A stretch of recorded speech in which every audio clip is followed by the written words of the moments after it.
గంగా నది నీటికి కలరాని అంతం చేసే శక్తి ఉందా? అవును, మీరు వినేది నిజమే. 1896లో బ్రిటిష్ బ్యాక్టీరియాలజిస్ట్ ఎర్నెస్ట్ హ్యాంకిన్ ఆగ్రాలోని గవర్నమెంట్ రీసెర్చ్ సెంటర్లో గంగా జలం మీద ఒక పరిశోధన చేస్తున్నాడు. అప్పుడు అతను ఆ నీటిలో ఒక విచిత్రమైన లక్షణాన్ని కనుగొన్నాడు. కలరా వ్యాధికి కారణమయ్యే విబ్రియో కలరే అనే బ్యాక్టీరియాను ఆయన గంగా నీటిలో కలిపినప్పుడు అవి కొన్ని గంటల్లోనే చనిపోయాయి. కానీ అవే నీటిని వేడి చేసినప్పుడు ఆ బ్యాక్టీరియా వృద్ధి చెందాయి. ఈ పరిశోధన ఆధారంగా గంగా నదిలో బ్యాక్టీరియాని చంపే ఏదో ఒక అదృశ్య జీవ సంబంధమైన ఏజెంట్ ఉందని హ్యాంకిన్ కనుగొన్నాడు. కానీ దాన్ని మాత్రం నిరూపించలేకపోయాడు. దాదాపు 3 దశాబ్దాల తర్వాత ఫ్రెంచ్ సూక్ష్మజీవ శాస్త్రవేత్త ఫిలిప్స్ డి హెరెల్ అది ఒక వైరస్ అని కనిపెట్టాడు.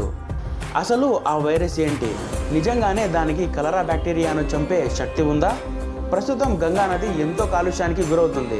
ఇది ఇలాగే కొనసాగితే కొన్ని శతాబ్దాల తర్వాత గంగా నది మానవాళికి తెచ్చే ప్రమాదం ఏంటి? టోటల్ వీడియో లింక్ డిస్క్రిప్షన్లో ఉంది.